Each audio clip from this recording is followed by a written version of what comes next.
Good evening, and thank you for joining Local 5's first 5 p.m. here on WFRV Plus. I am your host, Indiana Shills, back to you with another episode, edition, whatever you want to call this show. It is Tuesday, November 11th, 2025, Veterans Day. I want to quickly say thank you to all the veterans for your service and dedication and patriotism to the United States. We have several Veterans Day stories that we're actually going to run through in the first portion of this show.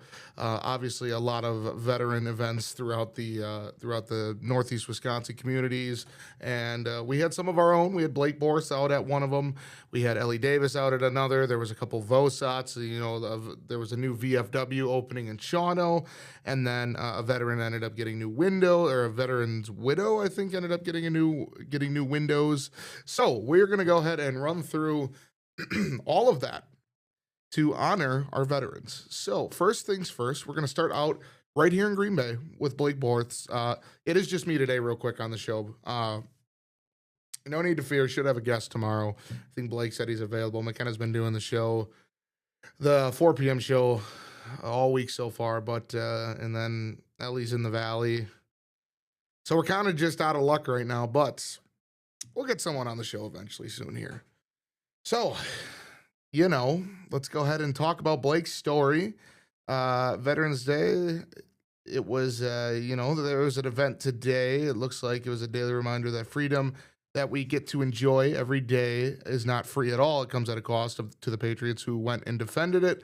And even when their military service is over, they return home and help serve our communities. Local government leaders joined at the Neville Park Museum today to show their support for our veterans and the support they have and will continue to get. Let's go ahead and play Local 5's Blake Borth's reporter package from our 5 p.m. show. Veterans Day celebrations are happening across Northeast Wisconsin and the country today to honor our brave servicemen and women who fought for our freedom. Local 5's Blake Borth takes us to the city of Green Bay ceremony.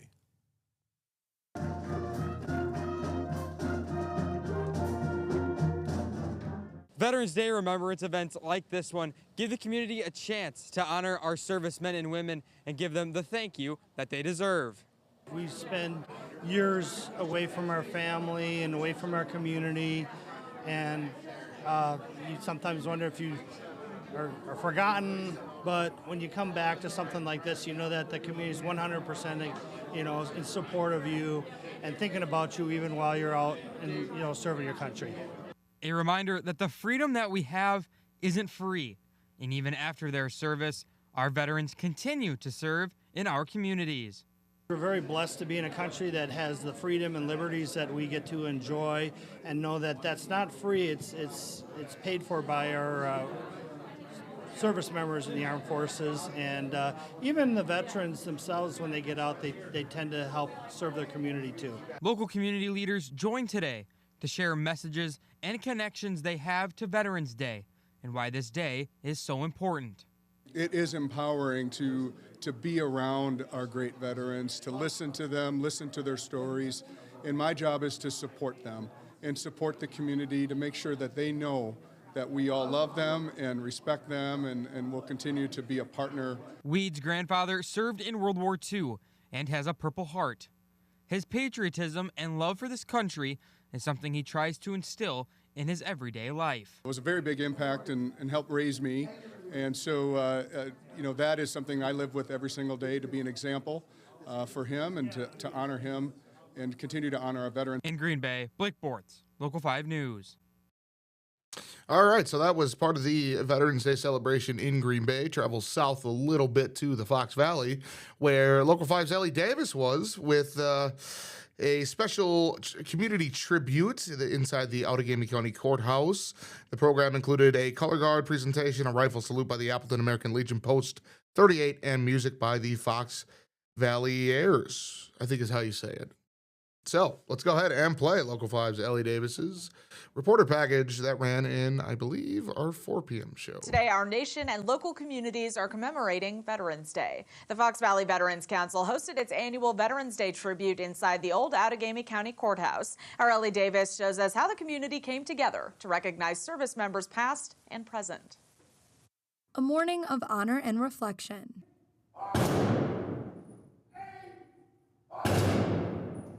The program included a color guard presentation, a rifle salute by Appleton Legion Post 38, and music by the Fox Valley Airs. Less than 1% of our population is currently serving on active duty. It's the smallest ever. Now, the newest stats show that we're down to less than 6% that are veterans. Cody says those stats make events like this more imperative. The connection between the community and the veteran community is getting smaller and smaller because we have fewer and fewer veterans. So it's really important that organizations like the counties, the cities, et cetera, step up and make sure that we have these events so that we connect our citizens with their citizen soldiers. For retired Chief Warrant Officer Nathan Grundy, Veterans Day is a way to honor those who have served every day of the year. A lot of times throughout the year, it's kind of forgotten about. You kind of forget that veterans, the struggles that they go through every day. He says the best way to honor those who served is through action. When people ask me, what can I do to help our veterans? My answer is simple. Be the American our veterans deserve. In Appleton, Ellie Davis, Local 5 News. The Fox Valley Veterans Council hosts events throughout the year to continue the connection between veterans and the community. Great job by Local 5's Ellie Davis with that story. Don't know if you guys happen to see, it was kind of interesting news. I don't know if we have this on our website yet. I'm not sure, but anywho, there was an honor flight that landed in Washington, D.C. today from Wisconsin with World War II, Korean War, and Vietnam War veterans heading. And guess who greeted them? It was former President Barack Obama. He greeted the group of veterans after the plane landed in Washington, D.C. He said, "Hello, everybody, as we approach Veterans Day. I just want to stop by and say thank you for your extraordinary service. To you, your family, the sacrifices that you all made to protect our country are something that will always be honored, and we are very grateful." Well said by the former president. All right, on to the next story. Shawano. The VFW Post 2723 they have a brand new facility featuring much improved amenities. The new space is located at 810 South Olson Street, spans about 4,000 square feet with plenty of accessibility features to give more to those who sacrificed everything. The new facility includes a warming room for VFW gatherings, an outdoor patio, and folding walls for flexibility during meetings. Let's go ahead and play a little clip of what that new building looks like. There's a new VFW facility in Shawano. Post 2723 completed the new 4,000 square foot facility recently in an effort to create more flexible meeting spaces and accessible areas for those with individuals. The new building also features a warming room and office spaces for the Post. Our old clubhouse was 73 years old, and it was antiquated and old. It was outdated. You had to go downstairs to get down there. We had 4 parking spots. The equipment was old. There was a lot of renovation we needed to do. It served its purpose. It worked great for that many years, but now we have an opportunity to welcome in ADA accessible patrons so they can come in. It's a newer, updated place, a warming, welcoming place. The project broke ground in May with the hopes to finish it before the winter set in. All right. And then one more veteran story before we head to our first commercial break. A Green Bay veteran was posthumously honored today through Square Oaks Home Improvements windows for a warrior, which dedicated brand new windows to his life and legacy. Christian Anthony Savoy was selected as the recipient of the new windows. He unfortunately passed away in September after a 15-month battle with melanoma. Savoy was selected before his passing, and in honor of his life and legacy, the new windows were installed at his family's home on Tuesday morning. Savoy served 8 years in the National Guard and then worked as a volunteer firefighter alongside his career in transportation and logistics. He was honored several times while in uniform. He has 2 Army Achievement Medals, a Certificate of Recognition, Montana Army National Guard, State Commander, Sergeant Major, Certificate of Achievement, 1st Battalion, 3rd Field Infantry, and Honorable Discharge. Let's go ahead and play that clip of the windows being installed.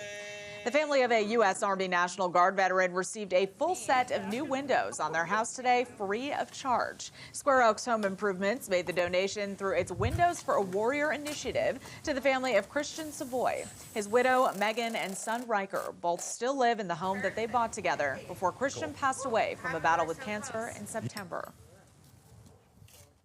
A little overwhelmed, very grateful in a house that we got together with Christian, and it was meant to be a long-lasting investment.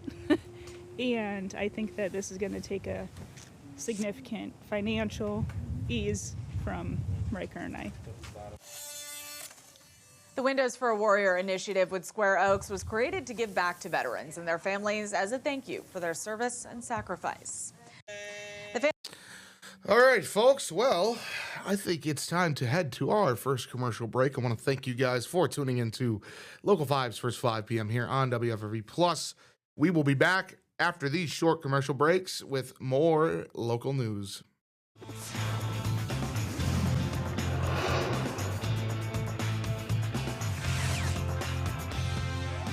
Welcome back to Local 5's first 5 p.m. here on WFRV Plus. I am your host, Indiana Shills. More developing news with the Green Bay School Board, who has confirmed to Local 5 News they will be holding a special meeting on Coach Nico Sila's employment. The Green Bay Area Public School District confirmed that the Board of Education will hold the special meeting to address a personnel matter involving Green Bay East football coach Nico, otherwise known as Nico Sila. The meeting this is kind of the big story here, it will be open to the public. In a statement, the district said the meeting will take place on November 19th, 2025 at 4:30 in the boardroom at the district office. The meeting will be open to the public at Sila's request, as allowed under state law. However, as a special board meeting, there will be no public forum, meaning attendees will not be able to address the board. Let's go ahead and play a little clip that ran in our show just a little bit ago. Time now for a story focused right here in the Fox Valley. There is a new resource for students looking to expand their career. Fond to Elect Teachers Aid. No. I've got to catch up with longtime bowler Harold. The Green Bay Area How about Public that one? School There you District go. just confirmed to Local 5 at the top of the hour that they're going to hold a special board meeting about Green Bay East head coach Nico Sila, who's on administrative leave, on November 19th. It's open to the public. It'll happen at the district office in the boardroom starting at 4:30. Now, since this is a special board meeting, there is no time for public comment, but you can still sit in. The Green Bay Area Public School. So, yeah, sorry, I have my buttons all mixed up here. While we were at commercial break for a minute, I had downloaded 4 more clips for us to play. And unfortunately, I mislabeled them. So you'll just have to bear with me here on exactly which clip is what. There is a pretty cool story. Is it let's see, is it this one here? The former Fond du Lac Teachers No, Aid not that accused- one. That's not the cool story. Well, Local 5 This got one, to catch watch up this with one. longtime bowler Harold Jicka 90 today. years He old, turned man. Look at this. 90 today, and also marked 15 years bowling at Willow Creek Lanes. Look at this. He's made a few lifelong friends along Oh, the way, my putting up God. scores many people can only dream of. Look at and this. afterwards, he spent countless hours playing cards. Well, I think my secret is I worked at a cheese factory till age 75. And I was in very, very good condition when I retired in 2010. So I think that's one reason why I'm still pretty good shape yet. Harold did let us know, though, that he will be hanging up the bowling shoes after this year, marking the end to his bowling career. And a big happy birthday to him. Yeah, until he gets bored. Right. He'll be back. He'll be back. All right. Luke. Oh, Tom's always got the jokes. Let's tell you. I'll tell you what, Harold could kick my butt in bowling for sure. I've never really been a great bowler. I've always been right around. If I break 100, I'm happy. That's my thing. I don't have much spin on the ball. I kind of just throw it straight, and whatever happens, happens. Now, my friends, they're a lot better at bowling. I just go up there and throw it, and like I said, whatever happens, happens. Harold, happy birthday. It's a shame that he'll be hanging it up for good. But 90 years old bowling, pretty incredible. All right, let's go on to our next story here, which is a tech giant, Samsung. You guys know Samsung? Well, they celebrated with Appleton Technical Academy representatives and students on Tuesday for the grand opening of an innovative lab space. Samsung made a substantial investment in the Academy Bay dedicated lab space at Appleton's Technical Academy, building a state-of-the-art facilities designed to support tomorrow's home appliance service professionals. The Academy Bay is dedicated to support local high school students wishing to get right into the action for their careers post-graduation. Let's play a little clip of that. Time now for a story focused right here in the Fox Valley. There is a new resource for students looking to expand their careers in home appliance services. Appleton Technical Academy teamed up with Samsung to open a dedicated space for students to hone their skills and get hands-on learning. The major investment is aimed at trying to bolster the workforce of in-home installations. I like working my hands. I don't like sitting in class, watching a movie, working on papers. I like working my hands and kind of hands-on learning, like figuring it out how to do it, like being able to feel stuff, see stuff, be one with what I'm doing. The program is designed with the students in mind to hit the job market immediately after graduating from the program. You know what? I was never one to love sitting in the classroom either, but I'm also horrible working with my hands. I'm good at typing and I'm good at talking, which is kind of what ended up with me being behind this camera right now. So, yeah, I'll tell you what, I am glad school's over. I don't have to deal with that anymore. But let's move on to another story today. We got a court update on the former Fond du Lac teacher's aide accused of child enticement.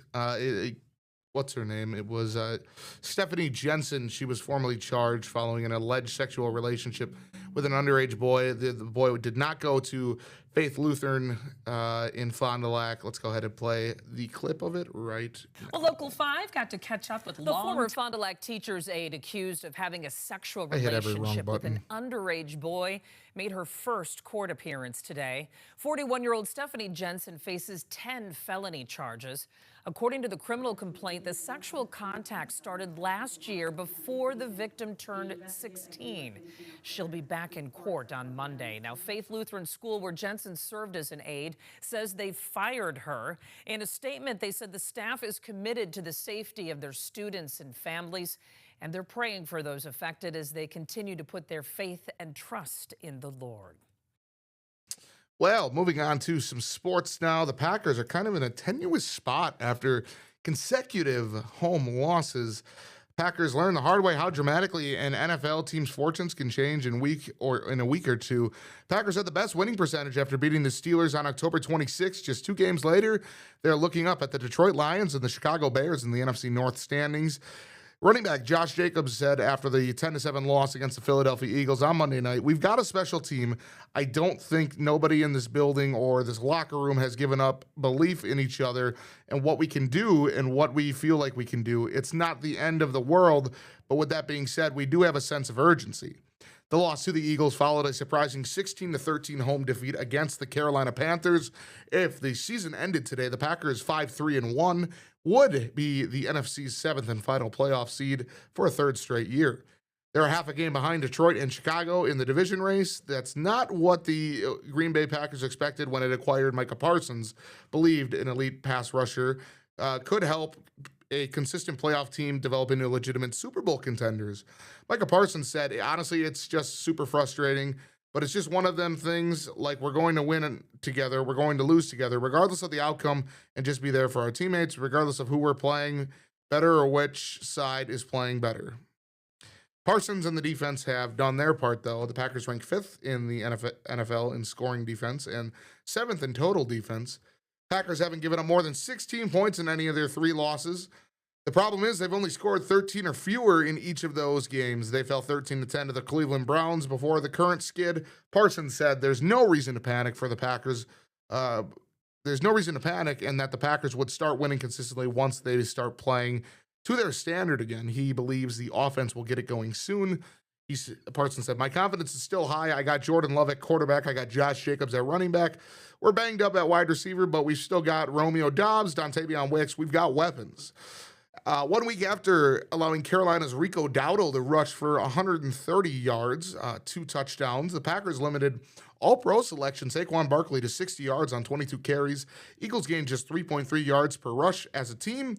Packers have yielded a total of 285 yards passing over their last 2 games. Now, what needs help? Well, the offense continues to struggle whenever it gets beyond midfield. The Packers reached Eagles territory without scoring on 5 separate series. A week earlier, Green Bay got inside the Carolina 35 on 5 of its first 6 possessions, but parlayed that into only 2 field goals. The offensive line struggled for much of the night as Green Bay had just 104 rushing yards, and Love was sacked not once, not twice, but 3 times. Now, linebacker Quay Walker had 2 tackles for loss. Edgerrin Cooper had forced 2 fumbles over his last 3 games on a night when the Packers had trouble producing any big plays. Christian Watson had a 20-yard and 25-yard catch. He also had a 22-yard reception, which unfortunately was nullified by a penalty. Now, stock down, they're saying Jordan Love has no touchdown passes in his last 2 games, even with an injury to Matthew Golden limiting Green Bay's receiving depth. Malik Heath still played just 20 snaps, his lowest since September 28th at Dallas. Wide receiver / cornerback Bo Melton, who had practiced primarily on defense this year, played more offensive snaps than Heath. After setting season high in catches and yards receiving against Carolina, Romeo Dobbs had just 1 5-yard reception on 4 targets before leaving the game late with a chest injury. Now, Elton Jenkins, he had a ankle injury. He has been placed on injury reserve today. Before LaFleur said it doesn't sound promising. Well, the final answer is it is not. IR for Elton Jenkins. They have activated linebacker Christian Welch, I believe. Packers coach Matt LaFleur said that it didn't sound promising, and like we said, on the IR now, Matthew Golden, Lucas Van Ness, and Nate Hobbs did not play in the game. Key number, 40 over 800. Green Bay is the first team since the 1940 Detroit Lions to allow a total of under 40 points and 800 yards in its first 3 losses. This is according to Sports Radar. The Packers have given up 39 points and 780 yards in those 3 games, and they've lost each one of them. Green Bay leaves home to face the New York Giants, who are 2-8 on Sunday in their first game since firing head coach Brian Daboll. Mike Kafka, who has been Daboll's offensive coordinator, is the Giants' interim head coach. All right, guys, we got to take one more break. When we come back, we'll finish up with some more sports talk, and we'll get you on your merry way for your Tuesday. All right, guys.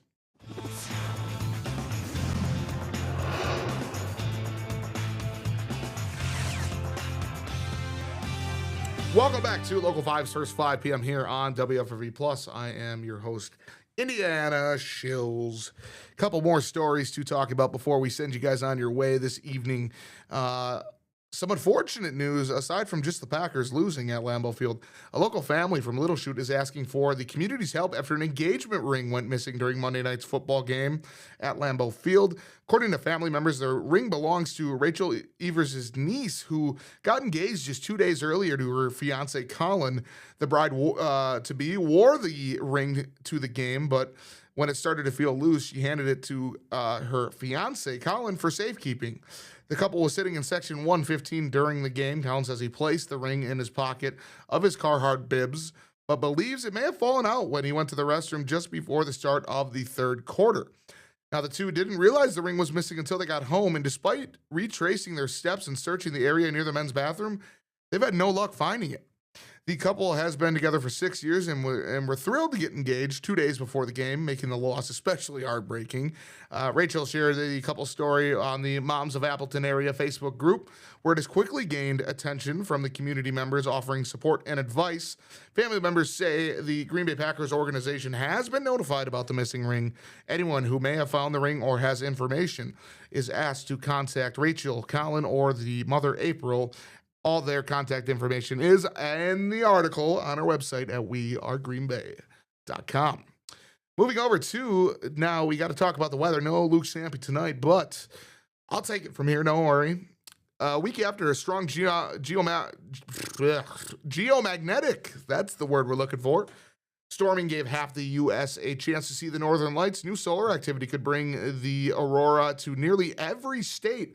Early Tuesday morning, NOAA's Space Weather Prediction Center reported that a strong solar flare was spotted on the sun, sparking a severe level storm watch for Earth. The agency warned that while there may be detrimental impacts to some of our critical infrastructure technology, mitigation is possible. These warnings are common during strong geomagnetic storms, but you'll likely haven't noticed any such impacts. What you may notice, however, is the northern lights. The storming may be strong enough to make the aurora visible as far south as Alabama and as far west as California.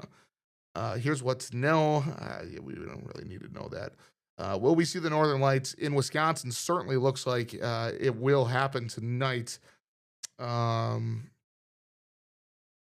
These geomagnetic storms are ranked on a 5-point scale, much like tornadoes.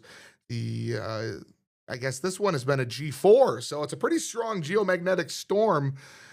I mean, it looks like pretty much all of Wisconsin is going to be able to see, based on what I'm seeing here from this video, is going to be able to see the northern lights. So pop outside and take a look tonight.